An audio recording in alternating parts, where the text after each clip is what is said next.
রাজধানী পল্টনে ইনকলাব মঞ্চের মুখপাত্র শরীফ ওসমান হাদী হত্যাকাণ্ডের ঘটনায় প্রধান আসামি ফয়সাল সহ তার সহযোগী আলমগীর হোসেনকে গ্রেপ্তার করা হয়েছে। গতকাল রোববার পুলিশের স্পেশাল টাস্ক ফোর্সের গোয়েন্দা বিভাগের সহায়তায় বনগাঁও সীমান্ত এলাকা থেকে তাদের আটক করা হয়। এসটিএফ জানায়, প্রাথমিক জিজ্ঞাসাবাদে তারা স্বীকার করেছেন যে ইনকলাব মঞ্চের মুখপাত্র ওসমান হাদী হত্যাকাণ্ডের সঙ্গে তারা সরাসরি জড়িত ছিলেন।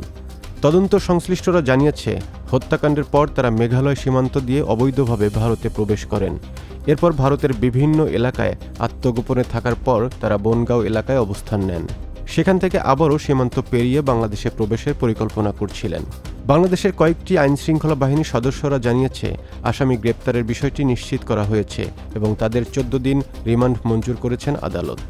ভারত ও বাংলাদেশের মধ্যে বিদ্যমান বন্দি প্রত্যাবর্তন চুক্তির আওতায় ফয়সাল সহ অন্য আসামিদের বাংলাদেশে ফিরিয়ে আনার প্রক্রিয়া শুরু হতে পারে বলে সংশ্লিষ্টরা জানিয়েছেন।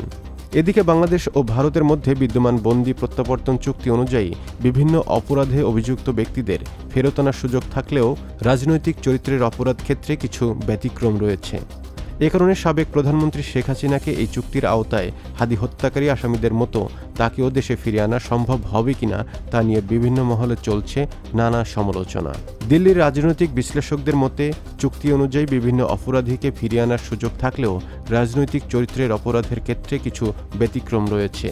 জানা যায়, ডিজিএফআইয়ের নবনিযুক্ত মহাপরিচালক মেজর জেনারেল কাউসার রশিদ চৌধুরী সম্প্রতি ভারত সফর করেন। তিনি এই সময় ভারতীয় কর্তৃপক্ষকে হাদী হত্যা মামলার আসামিসহ সব সন্ত্রাসীদের আটক করে বাংলাদেশে ফেরত পাঠানোর জন্য চাপ দিয়েছিলেন। সেই প্রেক্ষাপটে ভারতীয় কর্তৃপক্ষ সুস্পষ্ট প্রমাণের ভিত্তিতে আসামিকে আটক করতে সক্ষম হন।